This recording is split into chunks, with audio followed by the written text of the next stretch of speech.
The rooftop bar sparkled like broken glass under the city lights, and I felt just as sharp around the edges.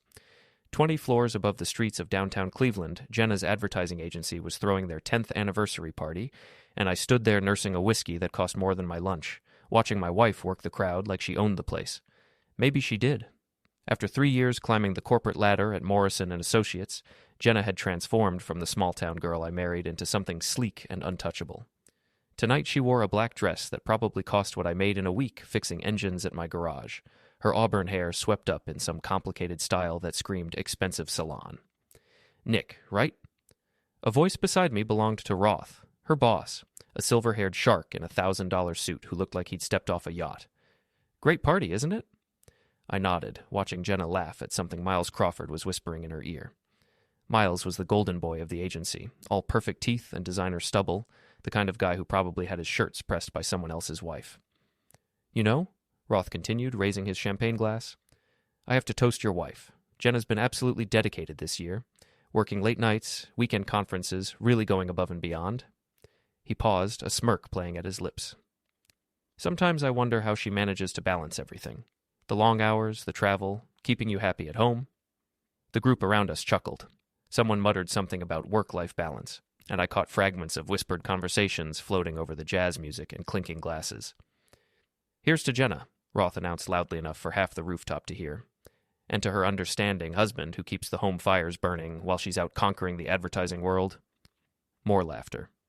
I forced a smile and raised my glass, but something cold settled in my stomach. The way Roth looked at me, like I was some kind of joke he was sharing with everyone else, it made my jaw clench. Must be nice having such a flexible schedule, Miles added, his arm brushing against Jenna's as he reached for another drink. Some of us have to work around other commitments. Jenna's laugh was too bright, too quick. Oh, Nick understands the business. Don't you, honey? All eyes turned to me. I felt like a specimen under a microscope. The blue-collar husband who didn't belong in this world of glass and chrome and calculated smiles. My work shirt was clean, pressed even, but next to these suits, it might as well have been covered in motor oil. Sure, I said, keeping my voice steady. I understand plenty. The conversation moved on, but I stayed rooted to my spot by the bar, watching. Jenna and Miles stood closer than necessary, their heads bent together over some supposedly urgent client matter. Roth kept glancing my way with that same amused expression, like he was watching a particularly entertaining show. A woman I didn't recognize, blonde, sharp-eyed, probably from accounting, leaned toward her companion. He really doesn't know, does he? The words hit me like a wrench to the gut. I set down my whiskey and walked to the edge of the rooftop, where the city sprawled out below like a circuit board. The wind up here was cold, cutting through my jacket, but it helped clear my head. Know what? What was I supposed to know? I turned back toward the party, studying the scene with new eyes.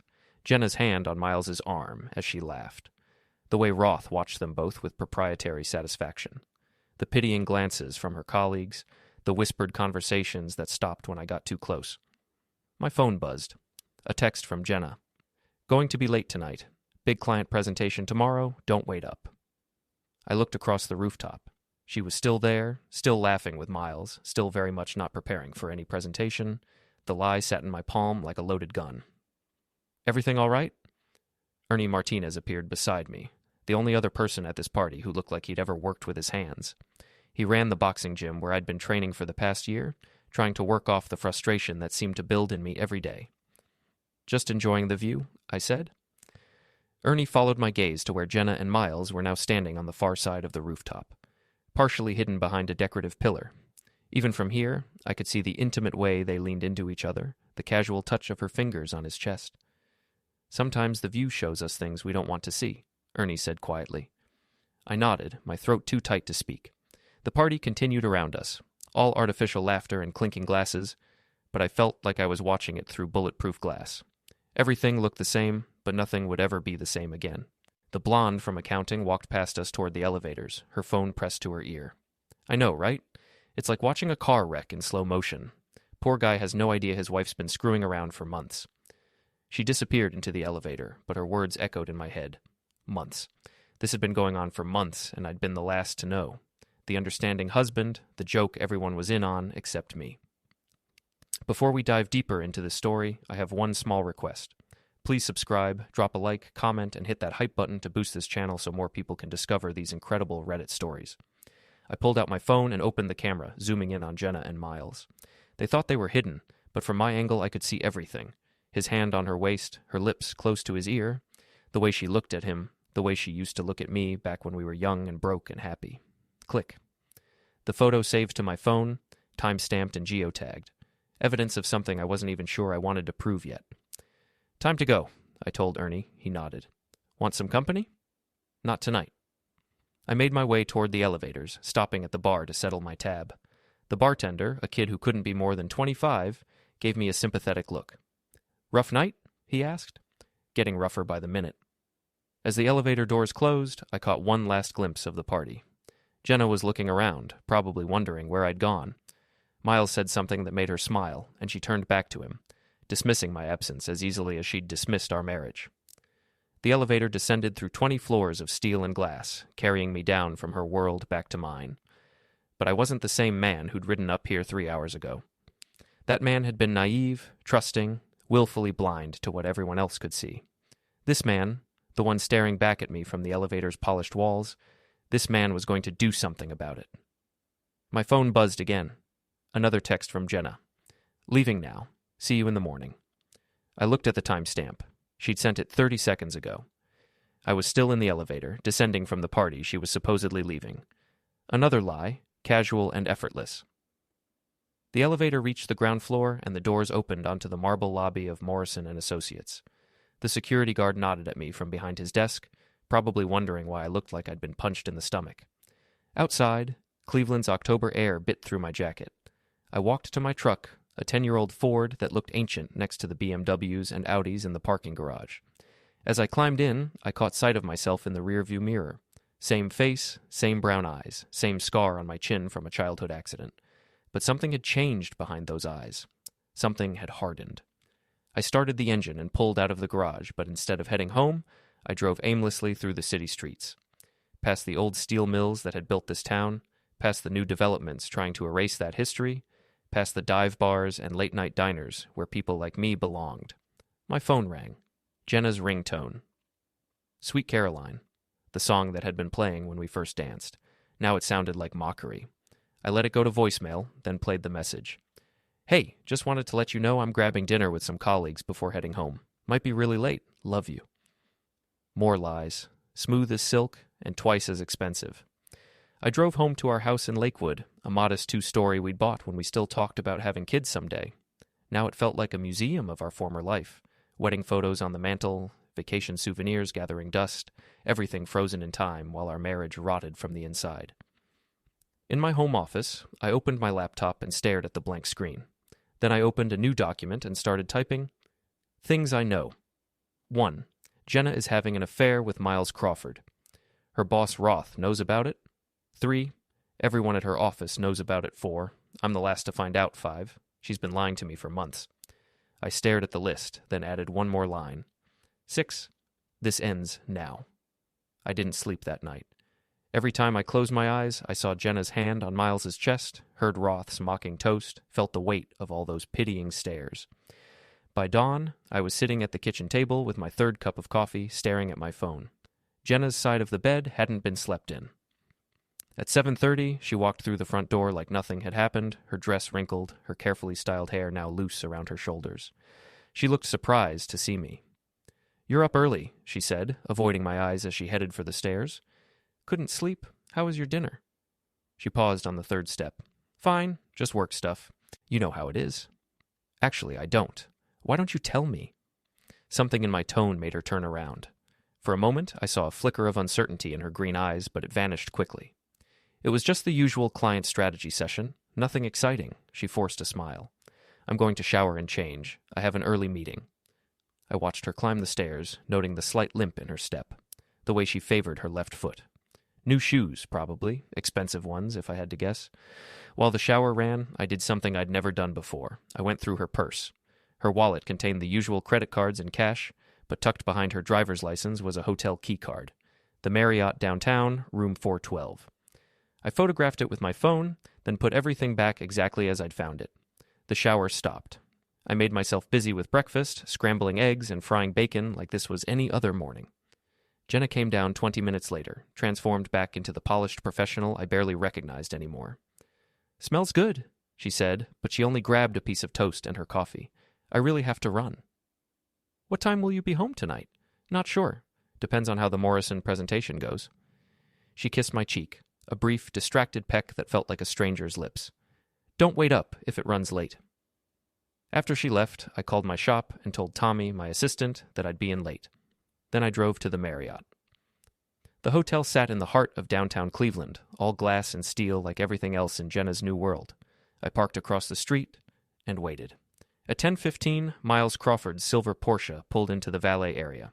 My hands tightened on the steering wheel as I watched him stride through the lobby doors, confident and casual in his tailored suit. He moved like a man who'd never been punched in the face, never had to work for anything, never had to watch his wife slip away piece by piece. I gave him 15 minutes, then crossed the street. The lobby was busy with business travelers and tourists, everyone focused on their own lives.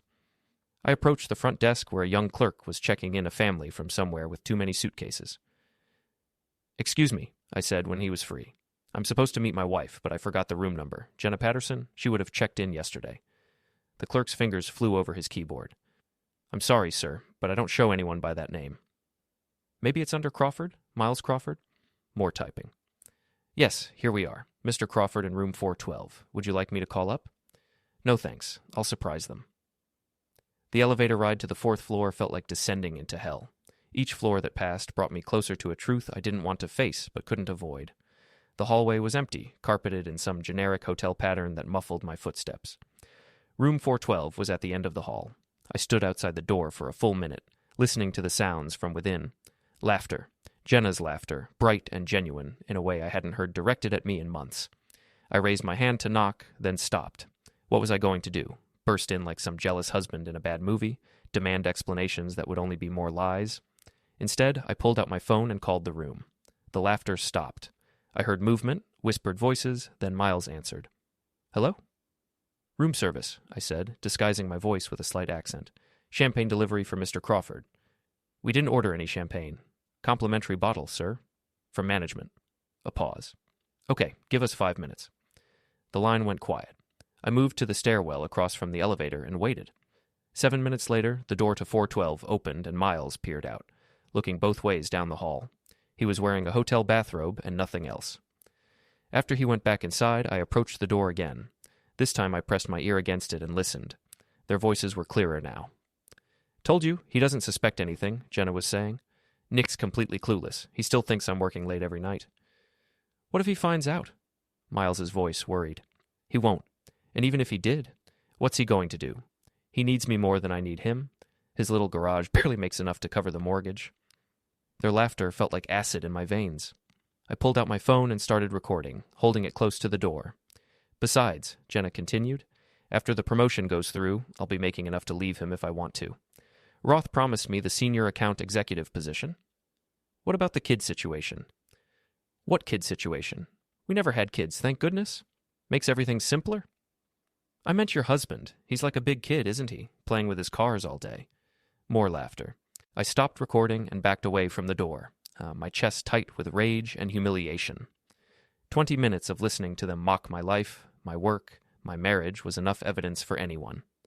I took the stairs down, not trusting myself to wait for the elevator. In the lobby, I approached the same desk clerk. "Actually, could you connect me to room 412? I want to let them know I'm here." "Of course, sir." The phone rang twice before Jenna answered. "Hello?" "Having a good morning?" I asked.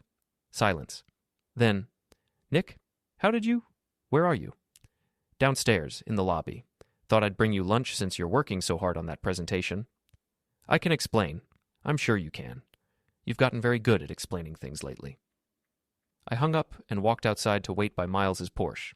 The valet had parked it in a premium spot, all gleaming silver paint and leather interior, the kind of car that screamed success and entitlement. I pulled out my keys and walked around the vehicle slowly, admiring the craftsmanship. Then I dragged my house key along the driver's side door, leaving a deep scratch from the front wheel well to the rear bumper. On the windshield, I left a note written on hotel stationery. "Nice car. Too bad it can't buy class. N." Then I walked back to my truck and drove home. Jenna didn't come home that night, or the next. On the third day, she finally called. "We need to talk," she said. "I'm listening." "Not over the phone. Meet me at Russo's tonight, 7 o'clock. Russo's was the Italian place where we'd had our first anniversary dinner. The irony wasn't lost on me. I arrived early and took a corner booth where I could watch the door. Jenna walked in at exactly 7, looking nervous for the first time in months. She'd dressed carefully, not too formal, not too casual, like she was going to a job interview. "You look tired," she said, sliding into the seat across from me. "I haven't been sleeping well. Funny how that happens when your wife stops coming home." She flinched.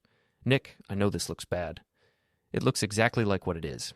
You're having an affair with Miles Crawford, probably with your boss's blessing, and you've been lying to me for months. It's not that simple." "Then simplify it for me." She stared at her hands, twisting her wedding ring around her finger. "I never meant for this to happen. It just developed." "Affairs don't just develop, Jenna. People make choices.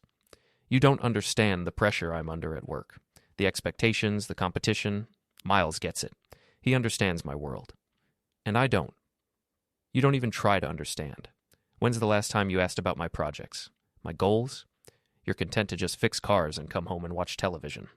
Her words stung because they held a grain of truth.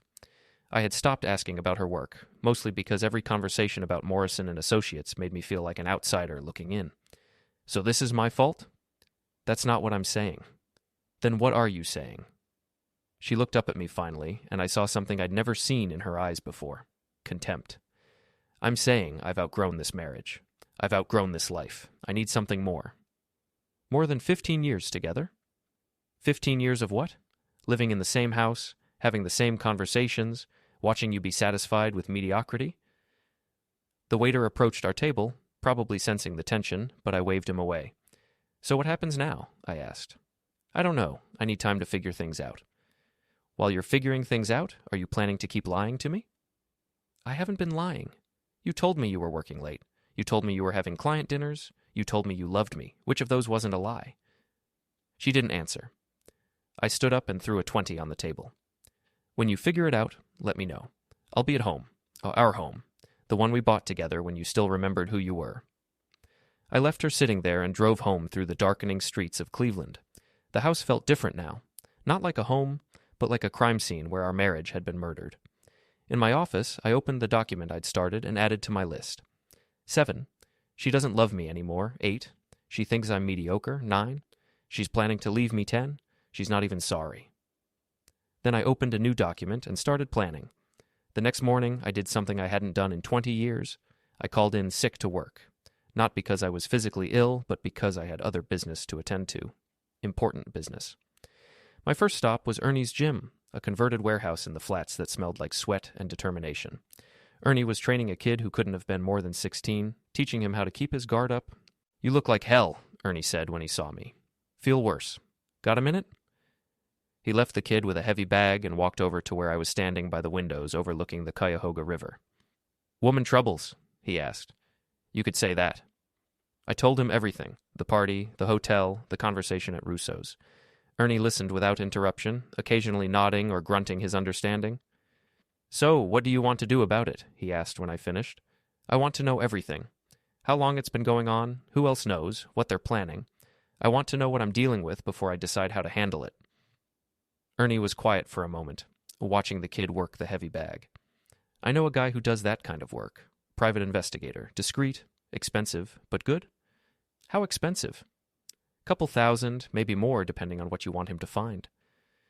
I thought about our joint savings account, the money Jenna and I had been putting away for a vacation we'd never taken, a house renovation we'd never started, a future that was evaporating before my eyes. Set it up. 2 hours later, I was sitting in a coffee shop in Ohio City across from a man who looked like an accountant but talked like a cop. His name was Frank Kowalski, and according to Ernie, he'd spent 20 years with Cleveland PD before going private. "Cheating spouse cases are bread and butter," Frank said, stirring sugar into his coffee. "Usually pretty straightforward. Question is, what do you want to accomplish?" "I want the truth, all of it." "And then what? You planning to divorce her?" "I don't know yet. That depends on what you find." Frank nodded. "Fair enough. I'll need photos of both subjects, their work addresses, vehicle information, and a retainer of $1,500. I slid an envelope across the table. That's $2,000. I want you to be thorough. What's your timeline? Soon as possible. I have a feeling things are going to start moving fast. Frank was right about that. When I got home that afternoon, Jenna was there, which surprised me. She was in the kitchen, cooking dinner like she used to in the early days of our marriage. "Smells good," I said, echoing her words from a few mornings ago. "Just spaghetti, nothing fancy." She didn't look at me while she stirred the sauce. "I thought we should talk some more, about what I said last night." "I'm listening." "I was harsh, unfair. You didn't deserve that." I sat down at the kitchen table and watched her work. She moved around our kitchen with the same efficiency she brought to everything else, but there was something different about her posture, her movements. She seemed nervous. "Are you apologizing?" I asked. "I'm trying to explain. The pressure at work, the long hours, the competition, it's been overwhelming. I haven't been thinking clearly." "And Miles? Was he helping you think clearly?" She stopped stirring. "That's complicated." "Uncomplicate it." She turned around, leaning against the counter. "He's been a good friend, someone to talk to when things get stressful." "Is that what they're calling it now?" "Nick, please. I'm trying to be honest with you." Honest would have been not lying to me for months. Honest would have been not screwing around with your colleague. Honest would have been talking to me instead of talking to him. Her face hardened. "You want honesty? Fine. You checked out of this marriage a long time ago. You stopped being curious about my life, stopped supporting my ambitions, stopped being the man I fell in love with. So, you found someone who would support your ambitions? Is that it?" "Miles understands what I'm trying to accomplish. He sees my potential." "I bet he does." We stared at each other across the kitchen. 15 years of marriage reduced to accusations and resentment. The spaghetti sauce bubbled on the stove, filling the silence. "What do you want, Jenna?" "Really?" "I want us to try. I want to see if we can fix this." "While you're still seeing him?" "I'll end it with Miles. If you're willing to work on us, I'll end it." I studied her face, looking for signs of sincerity. She was good. She'd always been good at presentations, at selling ideas, at making people believe what she wanted them to believe. "Okay," I said finally. Relief flooded her features. "Really?" "Really, but I have conditions." "What kind of conditions?" "Complete transparency. No more lies, no more secrets. I want to know where you are, who you're with, what you're doing. You want to rebuild trust? That's how it starts." She nodded eagerly. "Yes, absolutely, whatever it takes. And I want you to quit Morrison and Associates." The relief vanished from her face. "What?" "You said Miles understands your world, that he gets your ambitions. If you're serious about ending things with him, you need to get out of that environment." "Nick, I can't just quit. My career, your career or your marriage. Pick one. That's not fair. Neither is adultery." She turned back to the stove, her shoulders rigid with tension. "I need time to think about that. Take all the time you need, but until you decide, I'm not pretending everything's normal." That night, she slept in the guest bedroom. I lay in our bed, staring at the ceiling and listening to her move around downstairs. Around midnight, I heard her talking quietly on the phone. I couldn't make out the words, but the tone was urgent, worried. The next morning, she was gone before I woke up. Frank called me at the shop that afternoon. "Got some preliminary information for you. You want to meet?" "How preliminary?" "Preliminary enough that you're going to want to sit down when you hear it." We met at the same coffee shop. Frank had a manila folder that he kept closed while he ordered his coffee and made small talk about the weather. Finally, he opened it. "Your wife's been busy," he said, sliding a photograph across the table. It showed Jenna and Miles entering the Marriott, but the timestamp was from 3 weeks ago, before the anniversary party, before I knew anything was wrong. "How long?" I asked. "Based on hotel records, credit card receipts, and witness statements, at least 4 months. Maybe longer." 4 months. While I was working 12-hour days to keep the shop running, while I was planning our anniversary dinner, while I was still believing in our marriage, she was planning its destruction. "There's more," Frank said. "Your wife's not just having an affair. She's been moving money." He showed me bank statements, copies of transactions I'd never seen, small amounts at first, then larger ones. Transfers from our joint account to a personal account I didn't know existed. "How much?" $37,000 so far, all moved in the last 2 months. I felt like I'd been punched in the stomach. That's our entire savings. Gets worse. She's also been using joint credit cards to pay for things that benefit her boyfriend. Hotel rooms, dinners, even helped him make a car payment last month. The photographs kept coming. Jenna and Miles at restaurants I couldn't afford, shopping together at stores where I'd never set foot, looking happy and comfortable and completely unconcerned about the life she was destroying back home. What about Roth? Her boss? Frank's expression darkened. That's where it gets interesting. Roth's not just tolerating the affair, he's facilitating it. Company credit card paid for a weekend in Chicago last month. Business trip, according to the paperwork, but the hotel only shows 2 guests in one room. Is that legal? Depends on company policy, but it's definitely unethical. There's something else, though. Roth's got his own problems. His wife filed for divorce 6 months ago. Messy situation involving company funds and personal expenses. I stared at the photographs spread across the table, evidence of betrayal stacked like a house of cards. What do you recommend? Depends on what you want. If you're looking at divorce, this is enough to ensure she doesn't get much. If you want revenge, well, that's not really my department. What if I wanted both? Frank smiled for the first time since I'd met him. Then you might want to keep digging. I have a feeling there's more to find. I paid Frank for another week of surveillance and drove home with the manila folder burning like a coal on the passenger seat. Jenna's car was in the driveway, which meant she was home early for once. I found her in the living room, still in her work clothes, staring at her phone with an expression I'd never seen before. She looked up when I walked in, and I saw something new in her eyes. Fear. "We need to talk," she said. "I'm listening." Someone's been asking questions about me at work, about my relationship with Miles. I kept my expression neutral. What kind of questions? I don't know. Val from accounting said some man called asking about my schedule, my travel history. Roth thinks it might be corporate espionage, someone trying to steal clients. What do you think? She looked at me carefully, searching my face for something. I think my husband hired a private investigator. I didn't deny it. There was no point anymore. Nick, if you have questions about my life, about my work, you should ask me directly. I tried that. You lied. I never lied about anything important. I pulled out my phone and played the recording I'd made outside the hotel room. Her voice filled our living room, clear and unmistakable. Nick's completely clueless. He still thinks I'm working late every night. She closed her eyes. You followed me. I followed the lies. They led me to you. How long have you known? Long enough. She stood up and walked to the window, looking out at the street where we'd lived for 8 years. What happens now? That depends on you. What do you mean? I joined her at the window. You said you wanted to fix this marriage. I'm willing to try, but not while you're stealing from me. I haven't stolen anything.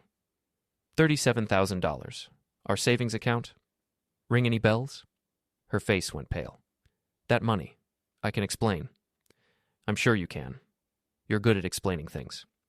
I was going to pay it back. When? After you left me for Miles. I'm not leaving you for Miles. Then what's the money for? She was quiet for a long time, staring out at the street. Finally, she said, I was scared. Scared that if things didn't work out with us, I'd have nothing. No savings, no security. I just wanted to make sure I had options. So you stole our future to secure your own. It wasn't like that. Then what was it like? She turned to face me, and for a moment I saw the woman I'd married, vulnerable, uncertain, human. It was like drowning, she said quietly. Like I was disappearing into this life that felt too small for who I wanted to be. Miles made me feel like I could be more than just Nick Patterson's wife. You were never just my wife. You were my partner. Was I? When's the last time you asked me what I wanted? What I dreamed about? What scared me? Her questions hung in the air between us, and I realized I couldn't answer them. Somewhere along the way, we'd stopped being curious about each other. We'd become roommates, sharing expenses and occasionally sharing a bed. You're right, I said finally. I did check out. I stopped paying attention, but that doesn't excuse what you've done. I know. And it doesn't change what happens next. What happens next? I looked at her standing there in our living room, surrounded by the life we'd built together, and felt something shift inside me. Not forgiveness, I wasn't ready for that, but clarity. You have a choice to make, Jenna.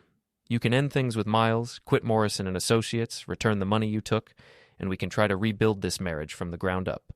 Or you can keep living the life you've chosen, and I'll make sure everyone knows exactly who you really are.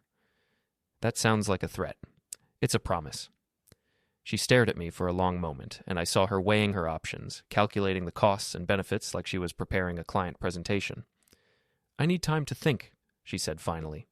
You have until tomorrow night. After that, I start making decisions for both of us. That night, she didn't come home at all. Frank called me at 6 in the morning, his voice tight with excitement. "You need to see this," he said. "Meet me at the usual place in an hour." I found him at our corner table with 2 cups of coffee and a folder twice as thick as the last one. He looked like he hadn't slept. "Your wife and her boyfriend have been very busy," he said without preamble, "and very stupid." He opened the folder and spread out a collection of documents, photographs, and bank statements that made my head spin. Remember how I said Roth was facilitating the affair? Turns out it's more than that. He's been using company funds to pay for their little romance, but that's just the tip of the iceberg. Frank pointed to a series of bank statements. Morrison and Associates has been hemorrhaging money for months, small amounts at first, then bigger ones, always authorized by Roth, always with paperwork that looks legitimate. How much are we talking about? $250,000, maybe more, and your wife's right in the middle of it. He showed me copies of expense reports, travel vouchers, and client billing statements, all bearing Jenna's signature or approval. They've been creating fake clients, billing for services never rendered, and splitting the money 3 ways: Roth, your wife, and Miles. I stared at the evidence, trying to process what I was seeing. This is embezzlement. This is felony embezzlement, the kind that gets you 5 to 10 years in federal prison. How did you find all this? Frank smiled grimly. Roth's ex-wife.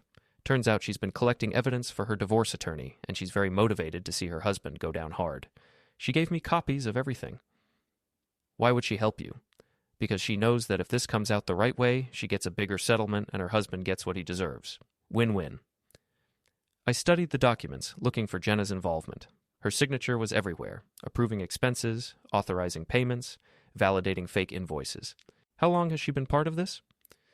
Hard to say for certain, but based on the timeline, I'd guess it started around the same time as the affair. 4, maybe 5 months. 4 months ago, Jenna had started working late every night. 4 months ago, she'd begun talking about promotions and salary increases that never seemed to materialize. 4 months ago, our marriage had started its final spiral toward destruction. "There's one more thing," Frank said, pulling out a photograph. "This was taken yesterday afternoon." The photo showed Jenna, Miles, and Roth sitting in what looked like an expensive restaurant, their heads bent together over papers spread across the table. They looked like conspirators planning their next move. Where was this taken? The Metropolitan, downtown. They had a 2-hour lunch meeting, very intense conversation. My lip reader says they were discussing exit strategies. Exit strategies? They know someone's onto them. Your wife's questions at work, Roth's divorce proceedings, the audit that's scheduled for next month. They're feeling the pressure. Frank leaned back in his chair. My guess is they're planning to disappear with whatever money they can grab. Probably blame the missing funds on accounting errors or computer glitches. I felt something cold and sharp settle in my chest. When? Soon. Roth's divorce hearing is next week. The audit starts the week after. If they're going to run, it has to be in the next few days. I stared at the photographs of my wife plotting her escape from the wreckage of our life together. She looked animated, engaged, alive in a way I hadn't seen her in years. This wasn't just about an affair anymore. This was about reinventing herself as someone who could steal $250,000 and disappear without looking back. What do you recommend? I asked. Depends on what you want to accomplish. If you want to stop them, we call the FBI right now. If you want to destroy them, we let them make their move and then spring the trap. What's the difference? If we stop them now, they might get off with probation and community service. If we let them commit the crime and then expose them, they're looking at serious prison time. I thought about Jenna's contemptuous words at Russo's, her casual dismissal of our marriage, her willingness to steal our savings to fund her escape plan. How long do I have to decide? Not long. Roth's been liquidating company assets all week. My contact at the bank says he's moving large amounts of cash into offshore accounts. This is happening whether we're ready or not. I paid Frank and drove to my shop, but I couldn't concentrate on work. Every time I tried to focus on an engine repair or a customer consultation, my mind drifted back to those photographs, those bank statements, the evidence of betrayal stacked like accusations. Around noon, Jenna called. I've made my decision, she said without preamble. I'm listening. I can't quit Morrison and Associates. Not right now. There are too many projects in motion, too many responsibilities. But I will end things with Miles. When? Today. I'll talk to him this afternoon. And the money? I'll start transferring it back. It might take a few weeks to move it all without raising questions, but I'll return every penny. Her voice sounded strained, like she was reading from a script. I wondered if Miles and Roth were coaching her, helping her buy time for their exit strategy. "Where are you right now?" I asked. "At the office. Why?" "Just curious. What time will you be home?" "Late. We have a client presentation tomorrow morning, and I need to prepare." Another lie. According to Frank's surveillance, Morrison and Associates had canceled all client meetings for the rest of the week. Roth had told the staff it was a strategic planning period. "Okay," I said. "I'll see you when you get home." "Nick, I know this is hard, but I think we can work through this. I think we can be happy again." "I hope you're right." After she hung up, I called Frank. "I've made my decision." "Which way are we going?" "Let them run. But I want to be there when they realize the trap is closing." "That's risky. If something goes wrong..." "Nothing's going wrong. How fast can you get me copies of everything?" "I can have a complete package ready by tonight. Documents, photographs, financial records, witness statements, everything we need to bury them." "Good. Because tomorrow morning I'm going to Morrison and Associates for a little presentation of my own." That evening, I sat in my home office organizing the evidence Frank had provided. 2 thick folders full of documentation, each piece more damning than the last. Bank records showing the systematic theft of company funds, hotel receipts proving the affair, expense reports revealing the scope of their conspiracy. But the most damaging evidence was a series of recorded phone calls Frank had obtained through Roth's ex-wife. Conversations between Jenna, Miles, and Roth discussing their plans, their timeline, their escape route. In one call, recorded just 2 days ago, Jenna's voice was clear and unmistakable. "Nick's getting suspicious, but he's too stupid to figure out what's really going on. By the time he realizes I'm gone, we'll be in the Cayman Islands with enough money to disappear forever." Miles's laughter was audible in the background. "Poor bastard probably thinks you're going to couples counseling." "Let him think whatever he wants," Roth added. "In 72 hours, none of this will matter." I listened to the recording 3 times, memorizing every word, every inflection, every casual dismissal of the life we'd built together. Then I burned copies of everything onto multiple flash drives and stored the originals in a safety deposit box. Jenna came home around midnight, moving quietly through the house like she was trying not to wake me. I heard her in the kitchen, then in the bathroom, then finally in the guest bedroom where she'd been sleeping for the past week. I lay in our empty bed, staring at the ceiling and listening to her move around downstairs. Tomorrow morning, I would walk into Morrison and Associates and detonate a bomb that would destroy everything she'd worked for, everything she'd stolen, everything she'd built on the foundation of lies and betrayal. But tonight, I let her sleep peacefully in her web of deception, dreaming of escape routes and Cayman Island beaches and a future that would never come to pass. At dawn, I got up and made coffee, then sat at the kitchen table and waited. Jenna appeared around 7, already dressed for work in a sharp black suit that probably cost more than most people made in a week. "You're up early," she said, avoiding my eyes as she poured coffee into a travel mug. "Big day ahead. You?" "Just the usual. Meetings, presentations, client calls." "Sounds exciting." She paused at the front door, her hand on the handle. "Nick, about what we discussed yesterday, I meant what I said about working through this." "I know you did. I love you. I know I haven't shown it lately, but I do."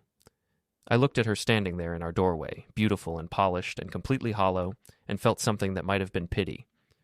"I love you too," I said. "That's what makes this so hard." She smiled, the first genuine smile I'd seen from her in months, and walked out to her car. I gave her a 30-minute head start, then loaded Frank's evidence folders into my truck and drove downtown to Morrison and Associates. The receptionist, a young woman who'd always been friendly when I'd visited Jenna at work, looked surprised to see me.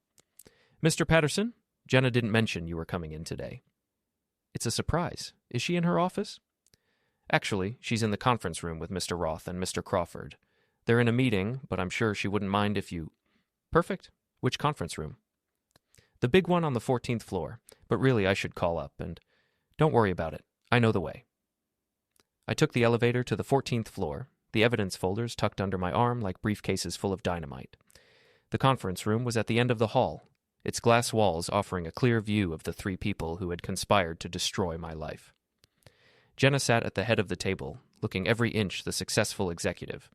Miles was to her right, typing on his laptop with the casual confidence of a man who'd never faced consequences for his actions. Roth stood at the whiteboard, pointing to what looked like a timeline with dates and dollar amounts. I opened the conference room door and walked in without knocking. "Sorry I'm late," I said, setting the folders on the table. "I hope I didn't miss anything important." The 3 of them froze like deer in headlights. Jenna's face went white. Miles' fingers stopped moving on his keyboard. Roth's marker hung suspended in midair. "Nick," Jenna said finally, "what are you doing here?" "I brought some materials for your presentation. Thought you might find them interesting." I opened the first folder and began spreading photographs across the conference table. Hotel receipts, bank statements, expense reports, evidence of theft, fraud, and conspiracy laid out like a roadmap to prison. "What is this?" Roth demanded, but his voice lacked its usual authority. "This is the real Morrison and Associates financial report," I said, "the one that shows where $250,000 really went." Miles started to stand up, but I fixed him with a look that made him sit back down. "See, I've been doing some research into my wife's new career path. Very impressive work, really. Creative accounting, innovative expense management, cutting-edge embezzlement techniques." I pulled out the recorded phone conversations and placed a small speaker in the center of the table. "But I think my favorite part is this conference call from 2 days ago. Really gives you a sense of the team dynamic." I pressed play, and Jenna's voice filled the room. "Nick's getting suspicious, but he's too stupid to figure out what's really going on." The color drained from her face as her own words condemned her. Miles looked like he was going to be sick. Roth started moving toward the door, but I stepped into his path. "Where are you going? The presentation's just getting started." "You can't prove any of this," Roth said, but his voice shook. "Actually, I can. Bank records don't lie, neither do hotel security cameras, or expense reports with your signature, or recorded phone calls discussing your escape plan." I turned to Jenna, who was staring at the evidence spread across the table like she was seeing her own obituary. 72 hours, I said. "That was your timeline, wasn't it? 72 hours until you disappeared to the Cayman Islands with enough money to start over." "Nick, please?" "Please what? Please pretend I didn't hear you call me stupid? Please ignore the fact that you've been stealing from your own company? Please forget that you've been planning to abandon our marriage for a life of crime in paradise?" Miles finally found his voice. "Look, this is between you and your wife. I don't have anything to do with—" "You have everything to do with this." I pulled out a photograph of him entering the Marriott with Jenna. "You're the other man in my wife's life, and you're the co-conspirator in her crimes. That makes you very much my business." The conference room door opened, and Frank walked in followed by 2 men in dark suits who looked like they'd stepped out of a federal law enforcement manual. "Sorry we're late," Frank said. "Traffic was murder." The FBI agents introduced themselves and began reading rights while I gathered up my evidence folders. Jenna stared at me across the conference table, her green eyes filled with something I'd never seen before, genuine fear. "How long have you known?" she asked quietly. "Long enough." "What happens now?" I looked at her sitting there in her expensive suit, surrounded by the wreckage of her schemes, and felt the last of my love for her finally die. "Now you get to find out what stupid looks like," I said. Then I walked out of the conference room, leaving her to face the consequences of the choices she'd made, the lies she'd told, and the life she'd thrown away for money and the promise of escape. Behind me, I could hear the FBI agents beginning their interviews, their voices professional and relentless. I didn't look back. The local news picked up the story that evening. "Advertising executive arrested in embezzlement scheme" ran as the lead story on Channel 8. Complete with footage of Jenna, Miles, and Roth being led out of Morrison and Associates in handcuffs. I watched from my living room, a beer in my hand, and Frank's final report spread across the coffee table. The reporter, a blonde woman who looked like she'd stepped out of the same mold as Jenna's agency colleagues, delivered the details with practiced objectivity. The scheme allegedly involved the creation of fake clients and fraudulent billing practices, with the stolen funds being used to finance personal expenses, including luxury travel and accommodations. The investigation began when an anonymous tip led federal authorities to examine the company's financial records. Anonymous tip. I smiled at that. Frank had contacts everywhere, and he'd known exactly how to present the evidence to get the fastest response from law enforcement. My phone had been ringing all day, reporters, neighbors, people from Jenna's work wanting to know what I knew and when I knew it. I'd let them all go to voicemail. There would be time for interviews later, after the shock wore off and the lawyers started circling. Around 9 o'clock, there was a knock at my front door. I expected another reporter, but instead found a woman I'd never seen before. Tall, elegant, with silver hair, and the kind of bearing that suggested money and education. "Mr. Patterson, I'm Catherine Roth. I believe you know my husband." Roth's wife, the woman who'd provided Frank with half the evidence that had brought down the conspiracy. "Mrs. Roth, come in." She stepped into my living room and looked around with the appraising eye of someone used to evaluating real estate. Her gaze lingered on the wedding photos still displayed on the mantel. "I wanted to thank you," she said, "and to apologize." "Thank me for what?" "For having the courage to expose them. I've known about Richard's affairs for years, but this was different. This was criminal." She sat down on my couch, uninvited but not unwelcome. There was something about her presence that commanded respect, the kind of woman who'd built a life and wasn't about to let anyone destroy it without consequences. "The apology is for not warning you sooner. I knew about your wife and Miles, knew about the money they were stealing. I should have told you months ago." "Why didn't you?" "Because I was building my own case. Divorce proceedings, you understand. I needed documentation, evidence, leverage. Your wife's affair was just another piece of ammunition." I understood. We'd both been gathering evidence, both preparing for war, both waiting for the right moment to strike. "What happens now?" I asked. "Now they face the consequences. Federal charges, civil penalties, professional disgrace. Everything they worked for, everything they stole, everything they planned. Gone." She opened her purse and pulled out a check, which she placed on the coffee table between us. "What's this?" "Your share of the recovered assets. The FBI froze all of Richard's accounts, including the offshore ones. There's enough to compensate Morrison and Associates for their losses and return the money your wife stole from your joint accounts." I looked at the check. It was made out for $43,000, more than Jenna had taken, with interest and penalties added. "I can't accept this." "You can and you will. Consider it payment for services rendered. Without your investigation, without your evidence, Richard would have disappeared with millions instead of thousands." She stood up and walked to the window, looking out at the street where news vans were still parked, their satellite dishes pointed toward the sky like mechanical flowers seeking sunlight. "They'll want to interview you," she said. "The reporters, the prosecutors, the defense attorneys. Everyone will want to know what you knew and when you knew it." "What should I tell them?" "The truth, that you were a faithful husband who discovered his wife's betrayal and did what any reasonable person would do. You sought justice." She turned back to me, and I saw something in her eyes that might have been respect. "You could have handled this differently. You could have confronted them privately, demanded explanations, tried to work things out quietly. Instead, you chose to expose them publicly, completely, devastatingly. They didn't leave me much choice." "There's always a choice. You chose revenge over reconciliation, justice over forgiveness. I respect that." After she left, I sat in my living room surrounded by the evidence of my wife's crimes and betrayal. The house felt different now, not like a crime scene anymore, but like a place where justice had been served. My phone rang, Jenna's ringtone calling from what I assumed was the county jail. Nick, please, I need you to listen to me." Her voice was different, smaller, desperate, stripped of the confident authority she'd cultivated at Morrison and Associates. "I'm listening." "This is all a misunderstanding. The money, the accounts, the transfers, I was just following Richard's instructions. I didn't know it was illegal." "What about Miles? What about him? Was sleeping with him also Richard's instruction?" Silence. Then, "That was a mistake, a terrible mistake, but it has nothing to do with the financial issues." "It has everything to do with everything, Jenna. The affair, the theft, the lies, it's all connected. It's all part of who you became." "I'm still the woman you married." "No, you're not. The woman I married wouldn't have stolen from me. She wouldn't have betrayed me. She wouldn't have planned to disappear with stolen money and leave me to clean up the mess." "I never meant for it to go this far." "How far did you mean for it to go? How long were you planning to lie to me? How much money were you planning to steal? How long before you disappeared to the Cayman Islands with your boyfriend?" Another silence. When she spoke again, her voice was barely a whisper. "I was scared. Scared of being ordinary, scared of being stuck, scared of wasting my life in a marriage that felt too small." "So you decided to become a criminal instead?" "I decided to take control of my life. By destroying mine." "Nick, please. I know I made mistakes, but we can fix this. We can work through this." I looked around my living room, at the wedding photos, the vacation souvenirs, the accumulated debris of 15 years together, and realized that none of it meant anything anymore.